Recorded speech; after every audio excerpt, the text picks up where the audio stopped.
টাকা আমাদের প্রত্যেকের জীবনের জন্য খুবই গুরুত্বপূর্ণ একটা বিষয়। আর আমাদের স্পেশাল বাচ্চাদেরও টাকার ব্যবহার সম্পর্কে জানাটা ভালো, যাতে করে তার যখন কোনো কিছু প্রয়োজন হবে সে যাতে নিজে গিয়েই কিনে নিয়ে আসতে পারে বা নিজেই সংগ্রহ করতে পারে টাকার বিনিময়ে। এটা কত টাকা? হ্যাঁ, এটা কত টাকা? এটা কোনো কিছু কেনাকাটা করতে যাওয়ার আগে টাকা সম্পর্কে তাদের ভালো ধারণা দিতে হবে, কোনটা কত টাকা এটা জানতে হবে। প্রতিদিন 3 মিনিট করেও দেখালে টাকাটা একসময় ওরা চিনে যাবে। যেমন দেখো তো বইয়ে আন্টি কোথায় গিয়েছে, দেখে বলো। হ্যাঁ, আন্টি কি কিনছে? হ্যাঁ, তেল কিনতে কি লাগবে? কোনো কিছু দোকান থেকে কিনতে হলে কি লাগে?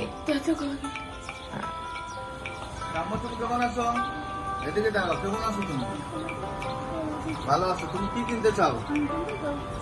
ক্যান্ডি নাকি বিস্কিট? হাতে দেখাও। এটা কিনতে চাও? দাম জিজ্ঞেস করো না। দাম 35 টাকা। 12 টাকা দাও, পকেট থেকে টাকা দাও। তোমার পকেটে টাকা আছে। আরেকটা লাগবে, এটা তো 20 টাকা নেই। আরেকটা দাও।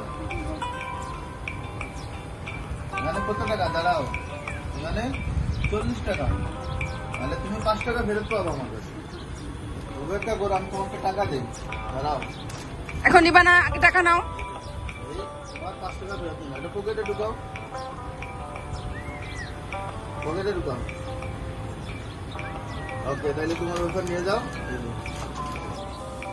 আসলে সমাজের প্রত্যেকটা মানুষের মধ্যেই সচেতনতার প্রয়োজন আছে। এই যে সামনে দোকানে গেল, ওকে জিজ্ঞেস করা হলো কি নেবে, টাকা দিতে বলা হলো, টাকা দেওয়ার পরেই জিনিসটা ওকে দেওয়া হলো।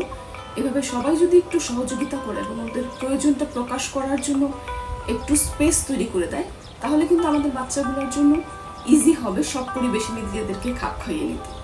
প্রার্থনা করি সব মানুষের মধ্যে বৈচিত্র্যকে স্বাভাবিকভাবে মেনে নেওয়ার মতো মন মানসিকতা তৈরি হোক।